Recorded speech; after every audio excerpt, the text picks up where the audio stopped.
2, 3. Halo, Kenalin, kita dari kelompok 2.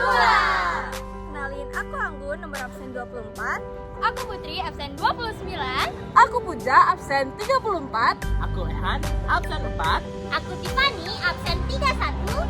Aku Nia, absen 36. Kita dari kelas 12 C1. Selamat menyaksikan.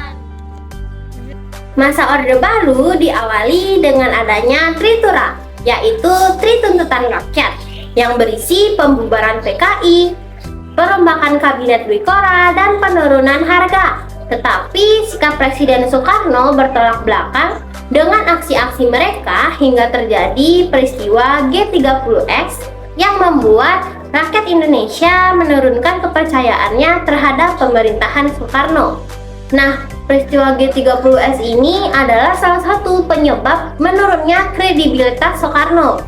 Hal itu membuatnya mengeluarkan surat perintah kepada Letjen Soeharto yang disebut dengan Surat Perintah 11 Maret 1966 atau Super Semar. Nah, Super Semar ini menjadi titik awal berkembangnya kekuasaan Orde Baru. Dalam surat perintah tersebut, Soekarno menunjuk Soeharto untuk melakukan segala tindakan demi keamanan, ketenangan, dan juga stabilitas politik. Baik, setelah kami membahas latar belakang munculnya Orde Baru, sekarang saya akan menjelaskan perbedaan antara Orde Lama dan juga Orde Baru. Yang dimana perbedaan pertama itu terletak pada kepemimpinan dan juga sistem politik. Yang dimana pada masa Orde Lama, Indonesia dipimpin oleh Presiden Soekarno dengan sistem demokrasi terpimpin. Dalam sistem ini, kekuasaan presiden sangatlah besar, sehingga lembaga-lembaga negara tidak berjalan secara seimbang. Akibatnya, kehidupan politik itu diwarnai dengan konflik ideologi dan ketidakstabilan karena seringnya perubahan kebijakan. Sebaliknya, pada masa Orde Baru, Presiden Soeharto menerapkan demokrasi Pancasila yang tujuannya jelas untuk menciptakan stabilitas politik. Namun, dalam praktik kinerja lapangannya, kekuasaan tetap saja terpusat pada presiden dan berlangsung dalam jangka waktu yang sangat lama. Perbedaan kedua terlihat pada peran militer, yang dimana pada masa Orde Lama, militer mulai terlibat dalam pemerintahan, tetapi perannya itu masih terbatas dan juga berada di bawah kendali sipil. Sedangkan pada masa Orde Baru, militer memiliki peran yang sangat besar, sehingga memiliki kebijakan dwifungsi ABRI, yang dimana melalui kebijakan ini militer berperan sebagai kekuatan pertahanan, keamanan sekaligus kekuatan politik, yang dimana dalam hal tersebut memang menciptakan stabilitas keamanan tetapi juga mempersempit ruang demokrasi dan juga kebebasan bagi masyarakat itu sendiri. Perbedaan ketiga dapat dilihat dari kebijakan ekonomi dan pembangunan.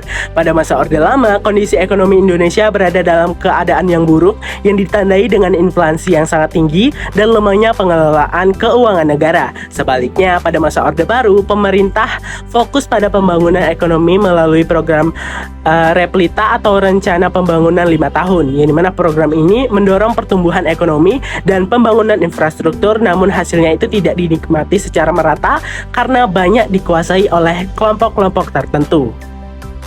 Perbedaan terakhir berkaitan dengan kebebasan berpendapat dan juga penggunaan ideologi negara, yang dimana pada masa Orde Lama kebebasan berpendapat itu relatif lebih terbuka tetapi sering diwarnai konflik ideologi dan ketegangan politik. Sedangkan pada masa Orde Baru, kebebasan pers dan juga kritik masyarakat sangat dibatasi demi menjaga stabilitas pemerintahan, yang dimana Pancasila ditetapkan sebagai asas tunggal namun seringkali digunakan sebagai alat untuk membungkam kritik terhadap kebijakan pemerintah. Akibatnya, stabilitas politik yang tercipta itu bersifat semu karena masyarakat tidak bebas menyampaikan pendapatnya sendiri. Sebagai kesimpulan, Orde Lama ditandai oleh ketidakstabilan politik dan juga ekonomi, sedangkan pada masa Orde Baru menekankan stabilitas dan juga pembangunan. Namun, stabilitas tersebut dicapai dengan pengendalian kekuasaan yang kuat, pembatasan kebebasan, serta dominasi militer, yang dimana hal inilah yang kemudian melahirkan kelebihan sekaligus penyimpangan pada masa Orde Baru yang akan segera dijelaskan oleh rekan saya pada bagian berikutnya. Orde Baru lahir dari trauma kekacauan politik masa lalu. Oleh karena itu, fokus utama Presiden Soeharto adalah menciptakan stabilitas mutlak sebagai prasyarat pembangunan ekonomi. Namun, stabilitas ini bukan hasil kesepakatan melainkan hasil rekayasa politik yang sangat ketat. Berikut 4 pilar yang dihasilkan dari Orde Baru. Yang pertama yaitu berfungsi ABRI. Dalam hal ini, militer tidak hanya berperan sebagai penjaga keamanan, tetapi juga masuk ke ranah politik praktis. Akibatnya, perwira aktif bisa menjabat sebagai menteri hingga bupati, hingga kontrol negara berada sepenuhnya di bawah komando militer. Yang kedua, penyederhanaan partai. Pemerintah melakukan penyederhanaan partai politik sebab banyaknya partai dianggap masa lalu, dianggap sebagai sumber konflik. Maka dari itu, pada tahun 1973, puluhan partai dipaksa melebur menjadi hanya 3 kekuatan, yaitu PPP, PDI, dan Golkar. Dampaknya, Golkar selalu menang mutlak karena didukung penuh oleh mesin birokrasi negara. Yang ketiga, depolitisasi masyarakat. Selain melakukan kontrol pada partai, pemerintah juga melakukan depolitisasi masyarakat sipil. Contohnya melakukan kebijakan NKK atau BKK, mahasiswa dilarang berpolitik di kampus. Bukan hanya itu, media di masa pun berada di bawah ancaman pemberdelaan jika berani menyuarakan kritik terhadap kebijakan pemerintah. Yang keempat, sentralisasi kekuasaan. Pada akhirnya, semua kebijakan tersebut bermuara pada sentralisasi kekuasaan. Artinya, seluruh lembaga negara seperti DPR dan pengadilan tunduk pada kemauan eksekutif. Dengan demikian, Presiden Soeharto menjadi pusat gravitasi politik yang tak tersentuh selama 32 tahun. Singkatnya, Orde Baru berhasil membangun ekonomi namun dengan harga mahal berupa kehilangannya kebebasan sipil. Itulah sebabnya, ketika krisis ekonomi melanda di tahun 1997, sistem yang kaku ini langsung runtuh karena kehilangan legitimasi rakyat. Adapun beberapa kelebihan pada masa Orde Baru, di antaranya stabilitas politik dan keamanan. Pemerintah menekankan ketertiban dan keamanan sehingga konflik politik dan pemberontakan dapat ditekan. Ekonomi pada masa Orde Baru juga cukup stabil, yang dimana adanya perencanaan pembangunan melalui Repelita, rencana pembangunan 5 tahun, yang membuat ekonomi di Indonesia cukup konsisten. Selanjutnya, pembangunan infrastruktur yang berkembang, seperti jalan, jembatan, dan fasilitas umum yang dibangun untuk menunjang aktivitas ekonomi dan pemerataan pembangunan. Lalu keberhasilan swasembada pangan. Pada tahun 1984, berhasil swasembada beras berkat pertanian dan dukungan kepada para petani. Selanjutnya, hubungan luar negeri yang membaik. Indonesia kembali aktif di dunia internasional dan membuka kerjasama dengan banyak negara serta lembaga internasional yang membantu pembangunan. Penyimpangan pada masa awal Orde Baru. Yang pertama ada sentralisasi kekuasaan dan KKN, di mana kekuasaan terpusat sepenuhnya di tangan presiden yang menyebabkan tidak adanya rencana suksesi kepemimpinan. Di sini juga munculnya praktik korupsi, kolusi, dan nepotisme atau KKN yang merajalela. Yang kedua ada manipulasi Pancasila. Pancasila disalahgunakan sebagai simbol kekuasaan dan dianggap sebagai alat untuk membungkam kritik. Siapapun yang berani menentang kebijakan pemerintah dianggap menentang Pancasila. Yang ketiga ada pembatasan hak politik dan kebebasan pers. Hanya ada 3 partai yang diizinkan di Indonesia, yaitu PPP, Golkar, dan PDI, di mana pemilu dilakukan secara tidak demokratis dan hanya untuk mengukuhkan kekuasaan presiden. Pengawasan ketat terhadap media, koran atau majalah yang kritis terhadap pemerintah akan dibungkam. Yang keempat, ada ketimpangan ekonomi dan sosial, di mana kekayaan alam dan dana daerah banyak ditarik ke pusat, yaitu di Jakarta, menyebabkan kesenjangan besar antara pusat dan daerah. Pihak-pihak terdekat dengan penguasa menguasai perusahaan besar dan sumber daya alam di negara.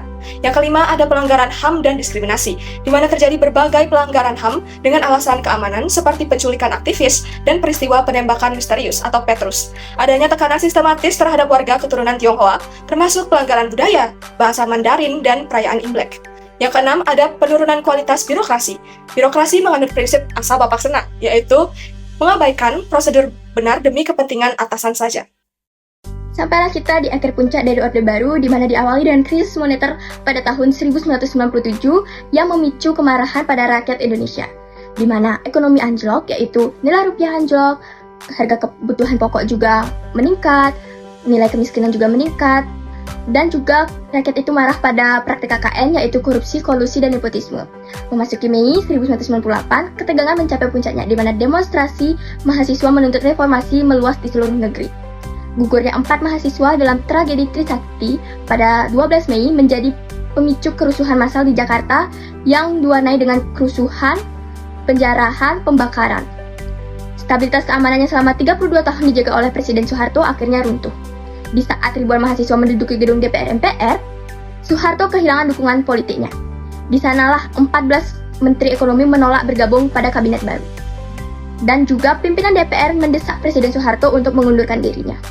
Pada 21 Mei 1998, Presiden Soeharto akhirnya mengumumkan untuk pengunduran dirinya.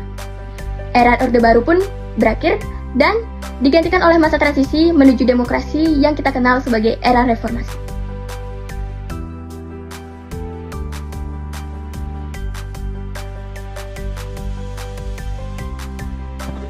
Ya kita nggak terlalu berani berpendapat, kita diam-diam saja. Jadi otoriter.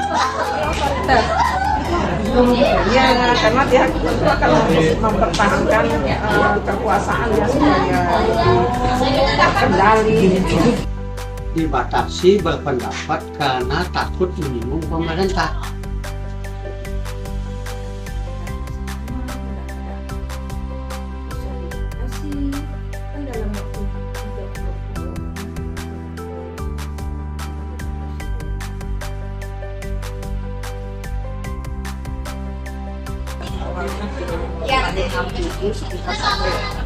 Sampai TK, TK berapa ya? Jadi masih karena orang tua merasakan. Tapi setelah itu yang kita lihat kan lingkungannya bagi tetangga sekitar memang agak mahal, harga susah.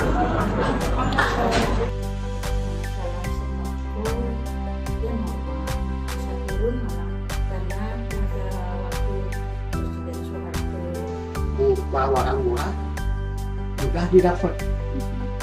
Kalau itu baru barang-barang yang murah susah didapat.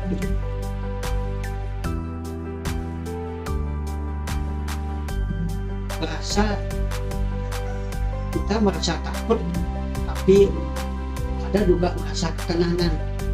Masih nggak pernah lihat. Menjalankan tugasnya.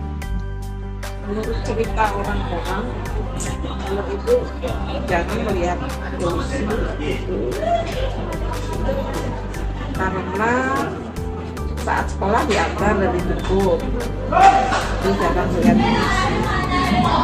Tapi menurut cerita ibunya itu karena dia kerja, ibunya itu kan kerja di hotel gitu.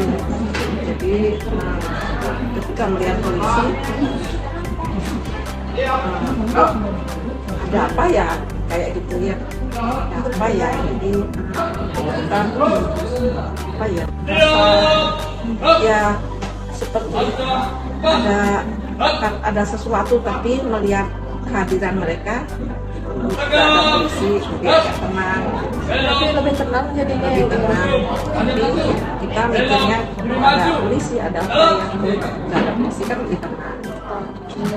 Itu dia hasil wawancara dari kami. Kami mengucapkan terima kasih. Bye!